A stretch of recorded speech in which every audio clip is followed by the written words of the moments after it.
Bentornati sul canale di Anime dal Mondo, io sono Alex e come sempre questo canale di voi creativi e creative vi porta un altro argomento. Sì, oggi parliamo di quelle cose brutte, di quelle cose che non si sanno mai come fare, che si chiamano cromature.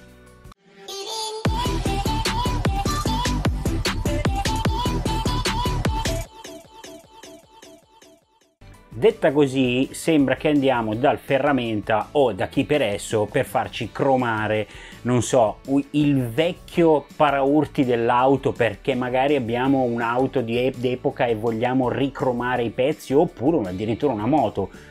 Per chi magari è un motociclista sappiamo che per esempio le Harley hanno tante parti da cromare o cromate e quindi magari qualche volta così viene via un po' per l'usura, un po' per il tempo eccetera, insomma bisogna ricromarle. Ma noi non parliamo di motociclette o auto vere, parliamo di modellini, e siccome nel modellismo cromare un particolare o una struttura o un robot o qualsiasi cosa diventa difficoltoso, soprattutto lungo da fare, ci sono anche dei prodotti che in realtà ci possono dare una mano. Cosa si può fare con, adesso ve li faccio vedere, con questi, con i Molotov Liquid Chrome. E adesso andiamo sul tavolo e vi faccio vedere che cosa si può fare, ricordandovi però che se volete potete iscrivervi al canale e cliccare la campanella, che così trillate quando arrivano tutti i miei video. Andiamo sul tavolo e vediamo cosa fanno questi pennarelli. Per farvi vedere cosa si può fare con questi Molotov, allora vediamo all'atto pratico. Queste sono 3 sprue prese dai pezzi restanti dei kit, per esempio di Bandai, degli HG, insomma il grande Mazinga Z, Goldrake e Mazinkaiser. Magari qua sopra vi metto i link e anche sotto in descrizione per andare a vedere che modelli avevamo visto sempre su questo canale, ma volevo farvi vedere con questi Molotov, che appunto Liquid Chrome, si riesce a fare anche solo con dei pennarelli che non sono acrilici, sono a base alcolica, quindi bisogna stare anche un po' attenti. In realtà non hanno un odore così tanto sgradevole, però insomma state comunque attenti. Andiamo a prendere questi e volevo farvi vedere, provandoli proprio sul campo, come sono coprenti e come risulta poi la cromatura, perché questi pennarelli promettono di fare una cromatura e io voglio andare a vedere perché sono molto curioso. Come sempre ci vogliono, mettiamoci un pezzo di straccetto per andare a riempire la nostra punta. Allora, ci sono intanto in 3 misure, almeno in questo kit ci sono 3 misure: la misura da 1 mm, da 2 mm e da 4 mm. Sono le misure delle punte per andare a fare più o meno dettagli. Andiamo e partiamo subito, anzi parto con questo grande perché vi faccio vedere intanto com'è la punta. In questo caso è la classica punta da pennarello, tipo uniposca in sostanza. Questo è già grigio, vediamo se riesco a non far luccicare tutto, ma comunque questo è il grigio, vediamo così.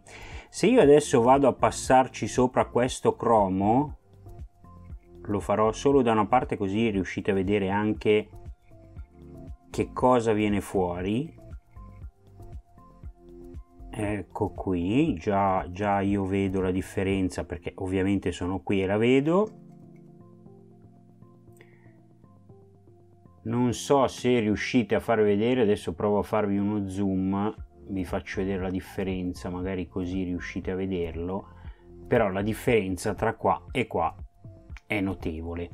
Qua si parla di grigio su grigio, per cui diciamo che va anche bene. Ovviamente hanno un tempo d'asciugatura un po' più lungo dei soliti, ma vediamo anche sugli altri colori. Questa è una sprue nera, vado a farne un pezzettino.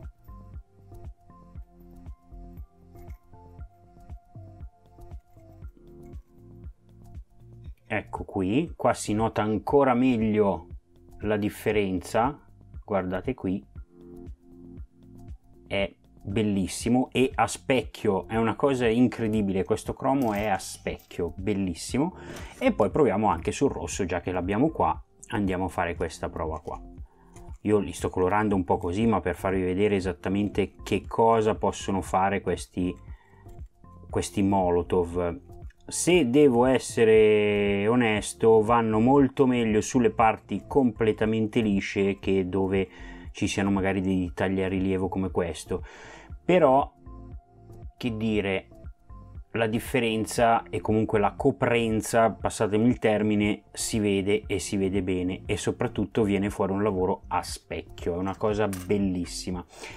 Allora, per questo diciamo che il pennarello da 0,4 insomma possiamo metterlo da parte.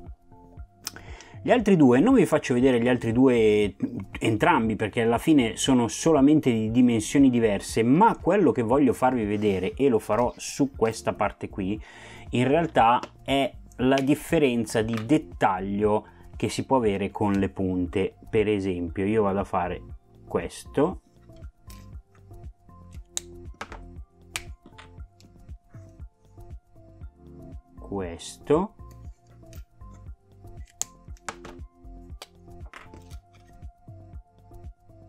e questo, considerando che qua ci sono dei dettagli, però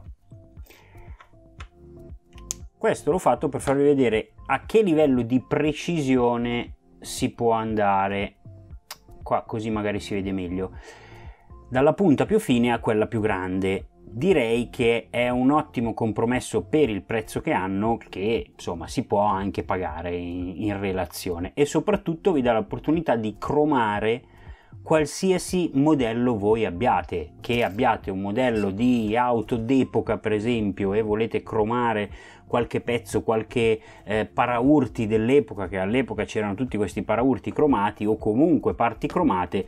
Questo è il modo più semplice, più veloce e probabilmente anche il più economico, andando a guardare quello che si dovrebbe spendere per fare le varie aerografie, per rendere cromato un pezzo. Questi sono effettivamente un'ottima soluzione.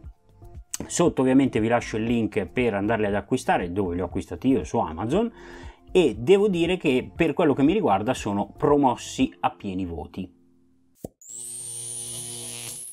Quindi, detto ciò, adesso che si è anche un po' asciugato il colore, io da qua non so quanto si possa vedere, vi faccio vedere questo nero dove c'erano delle prove, non so se si riesce a vedere, ma insomma è bellissimo, è a specchio.